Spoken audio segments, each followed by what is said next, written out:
guys, welcome back to my channel. This is Paula with Paula's Imperfect Plans. On my channel, I share my personal planning and budgeting journey as a wife, a mother, a farmer, and a professional in a nonprofit, sharing with you and working through for myself what I utilize to help me to be efficient and effective in all those areas of my life. So if you're new here, welcome. Thank you for stopping by. Please consider subscribing. And if you are returning, thank you so much for coming back. I appreciate all the support that I've gotten so far. I'm very aware of, we're kind of random here. We can be a little scattered, like nothing is perfect here. I think it just goes to show the reality, just very, very real life is what I like to be and what I like to share on here. So without further ado, today, I am setting up my budget for the first paycheck in June. My husband and I are paid every 2 weeks on the same day, which is very convenient. And so this is our budget for everything for every 2 weeks. Full disclosure, I had this video filmed early, but it was in my old budget planner, and for some reason, that really bugged me. So I had to come back and redo it and set it up here in this new, when I switched budget books, that I'm starting in June for the first paycheck in here. So this will be exactly my wage for this. That should be my husband's wage. The only thing that varies is it's like 46, 47, 48 cents. Like I'm never really sure what the cents are going to be, so I just budget the lowest amount that it has been, and that would be his wage. We get dependent care flex, comes out of his check pre-tax, and then we submit a daycare receipt and get it reimbursed it right back, essentially, because we pay more than that, significantly more than that for daycare, but that is the maximum amount he was allowed to withhold from his checks for daycare flex, or dependent care flex, I guess it's called. I am estimating, I have a pretty good idea of what my mileage will be at this point in the month, but this is still a rough estimate. My mileage reimbursement should be right around $375. That will come probably the week after. It'll come in between the June 2nd paycheck and the June 16th paycheck. So the other source of income would be our daycare sinking fund. So I have 3 children, for anyone new here, and one of them was in daycare full-time. The other 2 were in school full-time with no cost to me. And so now it is summer and all 3 of them are in daycare. And so that was a significant shock to my budget, but I saved up. I increased the amount that I'm pulling out of my budget from $280 every 2 weeks to $320 every 2 weeks. And between that and what I have saved in my daycare sinking fund, to pull back in every 2 weeks as we need it to make up the difference, that should get us through the summer. So now this is where I have to do math, which is super fun. So when I pay daycare, when I write the check on the 2nd, I'm prepaying because we get a discount for doing that. So I will be paying for the daycare Monday from June 5th and the week of June 12th through the 16th. So I know that my oldest will be at a camp that day. So there will be 7, I gotta write this down. There will be 7 days that W will be at daycare. And my mom has been she's gonna take my oldest this day, my middle this day, and my youngest this day. So it'll be 7 days for each kiddo, because they will each have 1 day during that pay period that they will not be at daycare. So then I need to do some quick math. Actually, it's easier, so I know what that is. His daily amount is, okay, hang on. So that is per hour for all 3 of them, 9 hours a day. So that is the daily amount, and it will be 7 days for all of them. That is the daily amount times 7. So our total amount for daycare for the next 2 weeks will be $636. I pull $320 out of my paycheck. I'm going to round to a fairly whole number, so I'm going to pull $315 in. I do believe that I have a credit on the account anyway, which I will have to clear up by the end of summer, because I do not believe like all my kids are going to be going to school, and so they probably won't be able to return to that daycare by the time I pull them all out for school this year. That will probably be the end of that. Anyway, so those are my sources of income as I plan them at this point in time. So if I do the math on that, that's $986.77 plus $1275.46 plus $208.33 plus $315 plus $375, which gives us a total of $31.60 and 56 cents to work with. So I'm going to start with my fixed expenses. I give $150 to our church every 2 weeks. My life insurance is $138.54. Gendro is my garbage bill. We live out in the country. We have a dumpster, and this company comes and empties it weekly. Actually, I'm just going to leave it off there. Okay. XM radio for my husband's truck is $7. Daycare is $320. I put $15 away for my workout program to pay for it next year.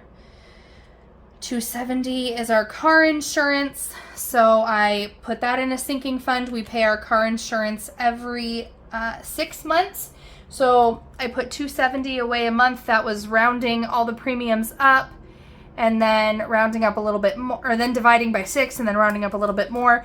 I just put car insurance, but that actually is also our homeowner's insurance. So that is our homeowner, because they both come due at the same time. So I just add the premiums together, round up, divide by 6, and round up again, because generally I end up short because prices go up. Anyway, that's our homeowner's insurance, and vehicle insurance I drive a Suburban, my husband drives an old van, our truck, a motorcycle, and a Kawasaki mule. And I budget about $300 for our electric bill. So it goes up in the summer. I'm hoping to get by with $300. 83 plus 7 plus 320 plus 15 plus 270 plus 300. So our fixed expenses are $12.83.54, which leaves us with $18.77.02 left to budget. So then going down next to our variable expenses, my husband gets $60 of spending cash. I get $60 of spending cash. We take $280 out per paycheck for groceries.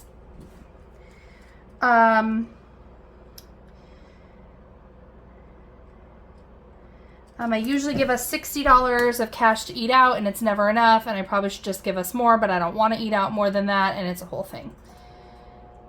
I think I'm working on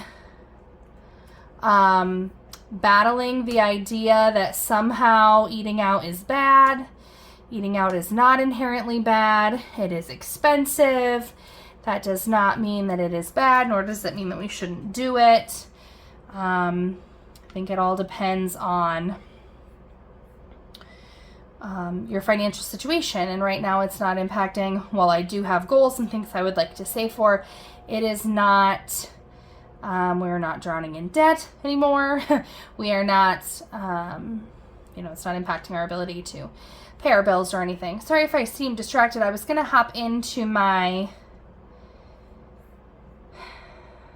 subscriptions, because this is the paycheck where I budget for our subscriptions. Obviously, we have like all of our household stuff comes on Subscribe and Save, and this is the paycheck where I budget for it. And I was going to do some math really quickly to see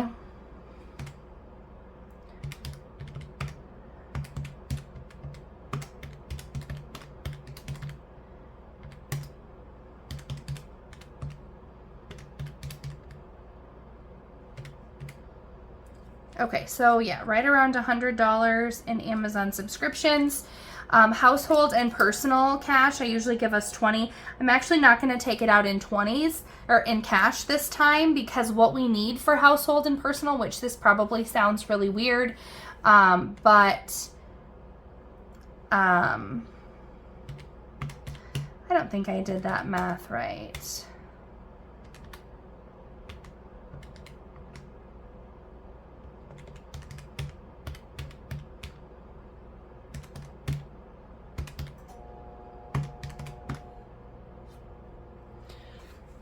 Anyway, so household and personal is going to be about $20 because what we need this week is some spices in bulk because I make like homemade taco seasoning and homemade like ranch dressing, and so I need to get in bulk some of the spices to make those.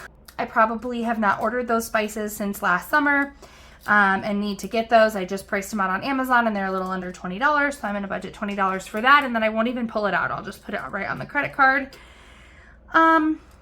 Drinks, summer drinks, I'm going to give us $50 for the pay period, and then 5-star diesel, so that is gas for my husband's truck. He fills it up at our local co-op for some kind of however many cents per gallon discount. We charge it to that account and then we get a bill. So I usually save up about 100 or plan on about 100 for that. I don't have the bill yet. So then I was going to look and see. I know that I have 2 graduation gifts that I need to give.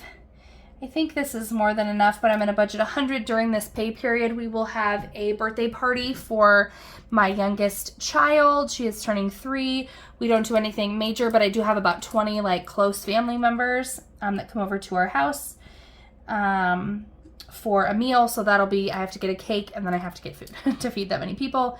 So this is storage for my phone for the year. I just finally did it. I've had a free trial on it. The yearly subscription is due like the 5th or the 8th or something. So I'm going to plan for that. And then going forward, I will put a couple bucks a month in an envelope to plan for that expense. So what I'm going to do, say extra food. I'm going to put work food on here.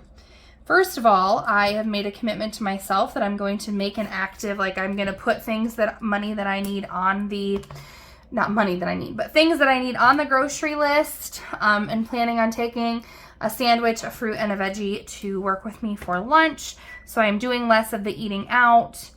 Okay, so I'm going to add up my variable expenses. 60 plus 60 plus 280 plus 60 plus 100 plus 20 plus 50 plus 100 is 730. And if I subtract that from 1877.02, that leaves me with 1,147 and 2 cents left to budget. And then this is where I have to play with the math because sinking funds is dependent on some of this, which some of these should be over there. But so if I'm subtracting 40 minus 2139, so that leaves me about $670 to play with between this and this. Some new funds that I've started for things that we would previously just eat during a budget. Paycheck and not struggle to cover, but it really takes the leftover of what's left between now and, you know, the rest of the, that's not right either because I didn't take that $375. So automatically this mileage reimbursement is from work. I'm required to drive for work. And then I get paid, I keep track of my mileage, I submit my mileage, and I get a certain amount of cents per mile back. So that entire $375 is going to go in my car gas sinking fund because then we buy our gas in bulk when they come fill the barrel, which they did. So I will have, is that not on this paycheck? No, we just filled it up, so it won't be till like later in June that it's due. So I think I have it later in the month that bill will be due. So I'm going to put, so I'm actually just going to put that $375 in there for right now. Maybe I should look at how much I have, because I did have that I was going to put an extra $25 on top of. what we have there. $9.21. Well, that's just what it's going to get for now, is $3.75. So I have a fund that I've just kind of labeled beauty. That's going to get $50. Haircuts for my husband and inevitably probably my son is going to go in there.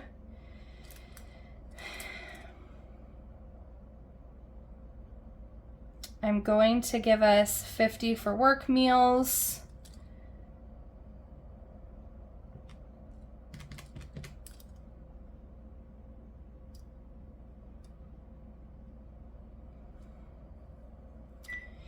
And I did not put anything for the kids. So I've just been kind of saving, like kids, or I've decided I need a kids sinking fund. It's anything that they might end up needing, school fees, that kind of stuff, just going into expenses for my kids. I'm going to start by putting maybe 20 in that, 20 in that, and 20 in that. Is that going to work?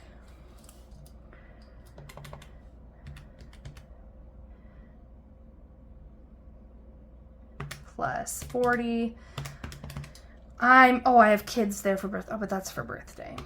And I'm also going to, you'll see this coming up eventually, that I have some envelopes on their way to me to do some more of this stuff that I can plan for.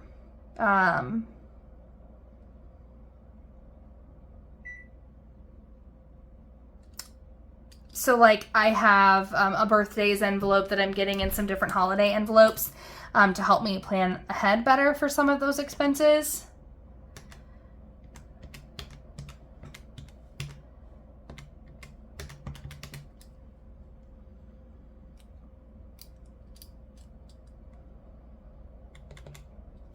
Well, let's try this. I don't know that I need to put anything away for LP right now. Maybe I'll try to put away 50. Let's see how the math works out on that. 20 plus 375 plus 50 plus 20 plus 50 plus 25 is 540, which if I take that away from 1147 and 2 cents, I am left with 60702 to budget.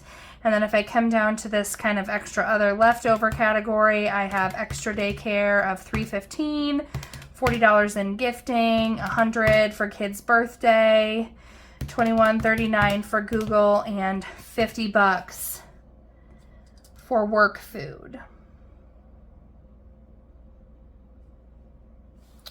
Okay, so that's $526.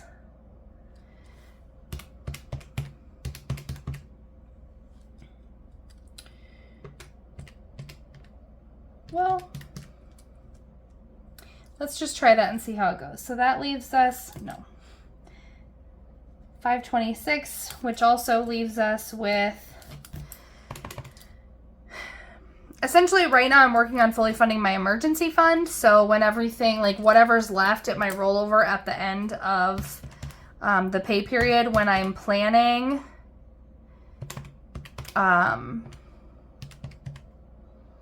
minus 315, minus 40, minus 100, minus 2139, minus 50. That leaves us with $80.63. That will be going to my emergency fund at the end when I roll. So like at the end of all of my tracking and all of my transactions, whatever's left in my budget for the previous 2 weeks, I roll into the emergency fund. So we'll plan on it being that, and which will leave us with 607 and 2 cents, which leaves us at a zero-based budget. I am new to zero-based budgeting. It makes me uncomfortable for a lot of reasons, because I feel like we've had just boatloads of miscellaneous expenses and spending after the bills are paid and things are saved for, that kind of thing, and just left us a buffer. In addition to the actual buffer in my account, I just left us usually this $208.33 of spending money for the rest of the 2 weeks. But the problem is that then there's no accountability for what we're spending that on. So that's why I've started more of these, the kids, the haircuts, the beauty, which I'm taking to be anything, you know, from my hair to I don't obviously get my nails done, but I do get pedicures, clothes, work meals, eating out, all of that's why I've kind of taken on, and that was what we used for any household expenses, personal expenses, that's what we used to eat out, etc., etc. So I'm trying to be more accountable ahead of time of looking at some of this is guessing, but I'm really going through and evaluating my expenses when I close out my budget. So I am newer to tracking that and getting this down to a zero-based budget. So you can, if you enjoy watching people fumble through things, that's where I'm at right now. This is my budget for the upcoming paycheck of June 2nd. And yeah, like I said, if you enjoyed it, subscribe if you would like to come back. Please give this video a thumbs up on your way out. If you have any questions or comments or anything, feedback, I'm happy to, you know, respond to that in the comments. And until then, everyone have a great day. Bye.